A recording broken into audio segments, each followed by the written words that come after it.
Okay, so today we have my good friend, longtime friend, Matt Messina. He is the global sales director at Vanderbilt Chemicals.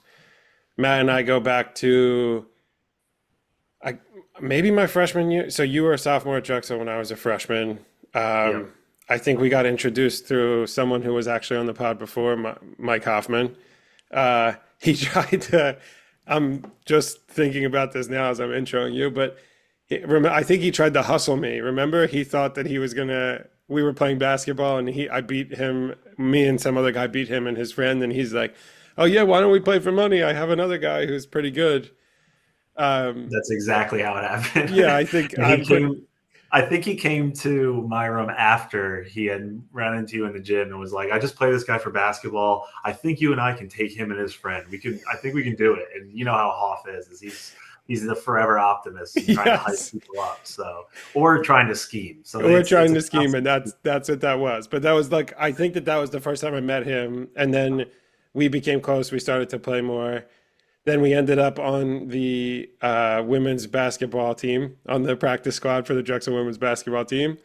Um, and then we were roommates for the majority of the end of our college. After that, it was so your pre-junior year and my sophomore. Yeah, after that, we lived together for a long time. And then even after college, until you ended up moving out of Philly. Yep. Um, yeah, and I think too, I mean, we'll get into this, but you and I have always been super close. Our families are close now. Um, you've always been very generous. We're very good friends.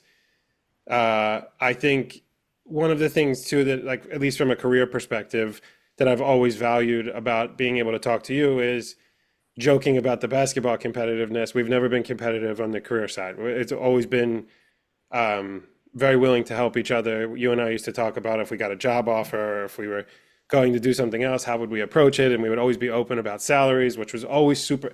When people kind of, and that kind of goes into what we were talking about with this podcast or this video series, is when people kind of withhold that information, it makes things difficult and things become taboo. And but we were always able to kind of support each other and give each other, you know, be there for each other when it came to stuff that wasn't very easily accessible or that we didn't know how to navigate at the time. So I'm excited Uh, to have you on today. I did a lot of talking to start, so I'll turn it over to you if you want to tell us a little bit no, that's about yourself. 100% true.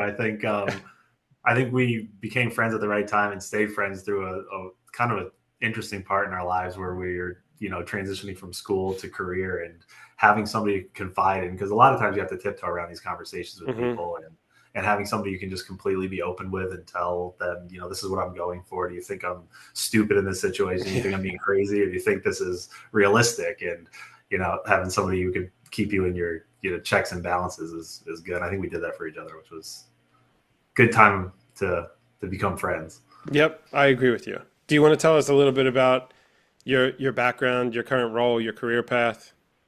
Yeah, sure. So, I mean, you let us off with it started at Drexel, and at Drexel I was a business and engineering major, so it was a combination of mostly business, but then I had a background in all different types of engineering. So when I left Drexel, I was looking for really a job in a company where I could use my engineering skills, but be more focused on the financial impacts that it's going to have and the growth that I can have. And from that point, I got hired by DuPont out of college, where I was put into a rotational program, which was supposed to give me background in sales and then background on the back end side and then some background on supply chain. But what ended up happening was my manager at the time thought I'd be good at sales. He put me into sales and development, and he sort of tried to keep me close to his hip and didn't let me rotate when that year came up, um, which I actually really liked. I appreciated him for doing that to me for me because he wanted me to be commercial facing, and the thing that I really liked about the commercial facing side is the challenges at every customer is different. So a lot of times, what I found talking with some people internally is that they see very similar challenges on a day-to-day basis, but when you're out talking to customer A who's trying to solve problem Z, and then you go over and talk to customer B who's trying to solve something completely different, and you can provide solutions that are within the same chemistry or in the same polymer backbone, you can really start to to learn your products and sort of navigate what they're doing out there and see the importance of what's going on in the field. So that was a quick tangent from my full career path. From sales and development, I left DuPont, and when I moved to Chicago, and I worked for a company called Angus Chemical Company, and there I was an account manager where it was a little bit different experience where you've got, DuPont, everybody in the chemical industry knows DuPont. So you can call any single customer and walk in and have a conversation with them, and they're interested in having you come in. Whereas they had spun off from Dow, and they had a really strong namesake in one particular industry, but part of my task was to try to grow into other industries. So it had more of this entrepreneurial feel where you're out there calling on new customers and trying to make your way in and find your chemistries to work in those applications. And from there, I was offered a position from Vanderbilt Chemicals, which so what happened was somebody from DuPont had left DuPont to join Vanderbilt. They were looking for someone to manage their sales team, and they thought of me, and they called me and offered me a position there. So I ended up joining Vanderbilt Chemicals, where now I'm the global sales director, and I manage our rubber and plastics department, our sales team. We have sellers all throughout the U.S., and we have one person here who's responsible for our distributors network globally. So that's the long-winded background of me. That wasn't long-winded. I like that. That was good. So for people who know you, know Yeah. that you're not the guy who wants to be in front of the camera. So for me, like when you first, I understood the engineering side. Like another thing for people who know you, you were always, one thing I always respected about you was, um, what's the word? You were very like self-sufficient. You would always find a way to get whatever you needed done. If you had to build it yourself, if you had to do something else. So I understood the engineering side of things. Yeah. And I know you're intelligent, the business side, like that's kind of where we shared. I was in business too. But for you to move to sales, was that hard for you being somewhat introverted, maybe the wrong word, but as someone who doesn't like the spotlight, was it hard for you to switch to be customer facing, or what were your thoughts there? It was strange to wrap my head around the difference of what sales is and sales in different industries. When I was first put in that rotational program and they said you're going to do sales, I was not happy. I'll be honest, I was very not happy about it. Uh, but when I understood that the sales process is completely different in this industry, then because I think even Hoff said it, when someone says sales, you think sales of like used car sales or Yeah, this type yeah. of sales, which sometimes maybe doesn't feel like you're taking all the skills that you may have learned along the way and applying it to something. Whereas technical sales in the chemical industry it's more technical, and then the sales is on the back end. So what a lot of times we try to do is we're working with, again, like there's people that are trying to solve a problem. They're typically chemists or applications people, and we're trying to let them know how our chemistries or our what we have in our portfolio can help them get to their goals. And then on the back end comes the negotiating and the business side of things with the procurement agents. And a lot of times the procurement agents at other industries are chemists backgrounds too. So there's this kind of, it turns into more of a strategic game versus when you think of just typical sales. So, I've really enjoyed it, and I'm happy that my first boss snuck me into that role and extended it. That's really cool. That's an aspect that I don't think that I was aware of. I'm sure, I mean, maybe I'm the ignorant one, but I'm sure that that will be helpful for other people too. Well, it's kind of Um, funny. It's and Hoff and I were talking about this too. He keeps coming up, so this is the last time I'll say Hoff's name. I Too could do, much. wait, sorry, just Yeah, quickly. but Something that someone taught me on YouTube is there's a thing that I can put like a little card at the top so that if someone wants to know who we're talking about, I could click to you could click to their episode too. So I'm just going to have try his to do face pop that. up. Yeah, yeah, Okay, yeah. yeah. So it's funny that you say you didn't know that aspect of my job, and I told Hoff this is whenever I'm at an event or a party or a wedding or something, and people are like, "Hey, what do you do?" And I tell them oh, I do sales in the chemical industry, it is an immediate conversation starter. No one cares.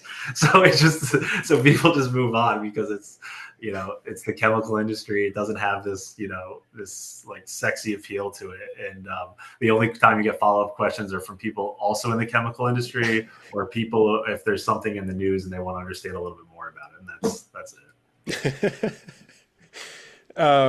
All right. So, what are some key milestones in your career journey that that helped you get to where you were today? I know you gave a lot of credit to your first manager.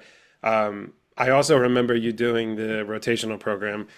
I just spoke to another guest. That one didn't come out yet, but he was in the they had one at GSK too called the Future Leaders Program. So, like the idea of it is, and actually, you going to Drexel.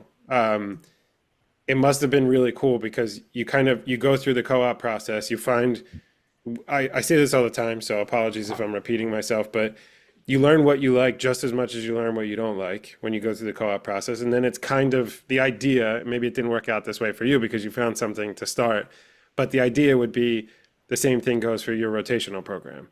It's just at a different scale. So can you talk a little bit about how that may have, or you want to talk about the rotational program or anything else throughout your journey that maybe got you to where you are today?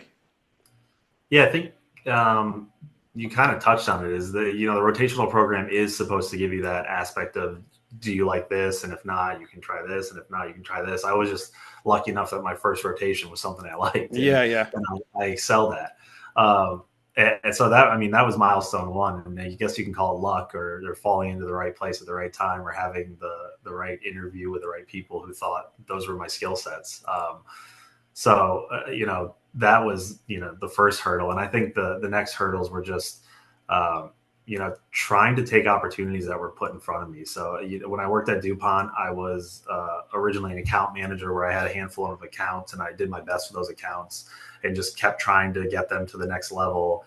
And one day I was offered the opportunity to move to Chicago and take over a territory there, and it seemed daunting to me at the time, but just kind of putting yourself in those uncomfortable situations and just saying yes to things, and seeing what you can do with it and learning as you go was really the next milestone, and just trying to get over those hurdles, and then continuing that down the path of working for Angus, a company where I had to, not be afraid of no, calling on a lot of people that don't know who you are and think you're selling them steaks because it's the Angus company.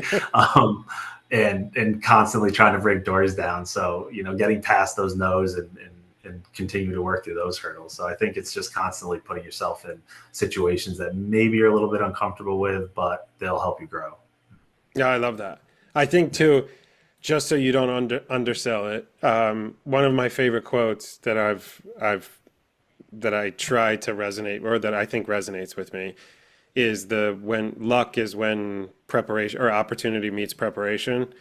And so I think, yeah, the thing there is anybody can probably attribute things to luck, but it's about you taking advantage of the opportunity, and you, as you said, putting yourself in uncomfortable situations. You could have easily said no to those opportunities too. So, is there something? What would you say is your favorite thing about your role currently? I know That's that's tough. tough. I mean, you can look at it from all sorts of sides. I truly enjoy the people I work with, and I think that's important for anybody to like their job. So, maybe that's the cliche thing. So I'll take that aside and just say, I really do truly enjoy the people I work with, which is great. Um, the from the business side, and that aspect is, I've always liked strategic thinking and trying to figure out, what's the best way to either grow our profitability or grow our revenue or grow our share at certain accounts, and see where we can, um, maybe take a different look at this, and try to get past some things that have constantly been in our way. So I just like being able to strategize with other people around me and collaborate and try to figure out, what's the best way to approach this situation. I like that. Mhm. What are there any aspects of your job that might surprise people? Probably. That's a good question. I think,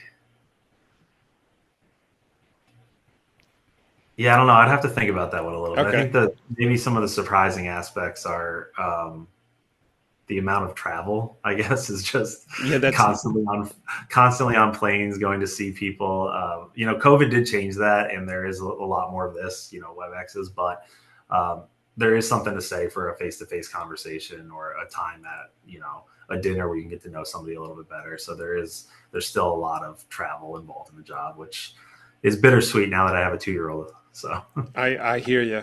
I know yeah, when we were living together, I used to travel a lot, and I do miss. There's certain aspects that I miss about it, but it's hard for me. I talk out of both sides of my mouth a lot with this. Like I want the ability to do it, but then I also don't want to leave my kids. So I totally, I hear you. it was funny when we first lived together. We both had traveling jobs, and our sky miles were racking up, and we were talking about all these great vacations we want to go on and all this cool stuff we want to do. And now neither one of us want to leave our houses. Yeah, I know. My son, every once in a while, my wife will bring up, like she'll say like, "Oh, Daddy was at that place." If something comes up, she'll say, "Daddy was at that place," and then he will say to me like, "Oh, I want to go to that place too, like you." And I'm like, I look at it so differently now about the idea, or like, it's just, Yeah, I don't know. I don't want to say I've become a homebody, but I definitely look at travel so much differently now. yeah. We can say we enjoy our time at home and Yes, on the road sometimes, but more so yes, at home. yeah. Um, okay, so I don't want to. So there's two questions. I kind of want to ask this one first. Yeah. The namesake of this podcast is "If I Knew Then." So if I knew then what I know now, would I approach anything differently? That could be personal, it could be career. But for the sake of this, is there a piece of advice that you wish you had earlier in your career? Um, I think again, I kind of fell into a lot of things. I think just trying to say yes to as much as you can and take opportunities that are put in front of you. I mean, be strategic about it. Don't take every opportunity if it Hmm. doesn't make sense.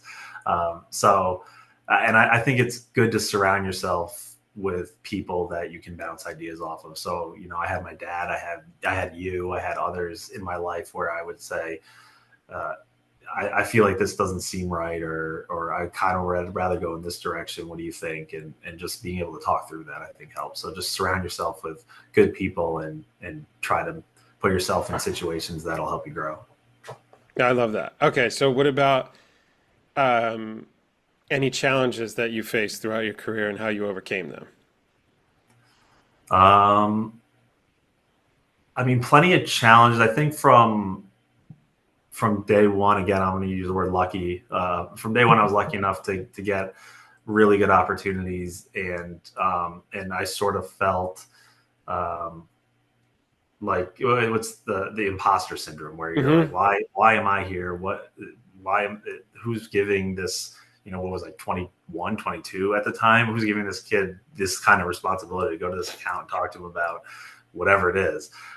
So overcoming that sort of imposter syndrome throughout your whole career, and I think everybody has a little bit of that, and constantly, again, have been fortunate enough to have been promoted and been put into situations of where now I've got some people management responsibilities, and just um, really trying to overcome maybe stigmas that people may have of not having full, or maybe they're all just internal stigmas of not having the full experience that people expect you to have to get to that point.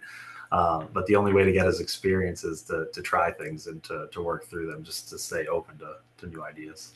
Yeah, and like you and I talked about this too, and about being authentic too, and addressing those things. Like when people do have concerns, whether they're right or wrong, I always find it's best to just put it out in the open so you can move on from it. Um, Yeah. but I know what you're talking about. I think everyone suffers through that. I've had people, I won't say who it is and I won't say when it happened, but I've had people tell me in my career that you should be happy with where you are for your age, and nothing bothered me more than that. And so I try to remember that, like, as I get older too, that I don't ever do that to someone who I think is younger, or like if I have preconceived notions of someone else's experience and things just because they're younger than me, I try to be conscious of it, but I totally hear you. Yeah, I've had very similar experiences. Yeah.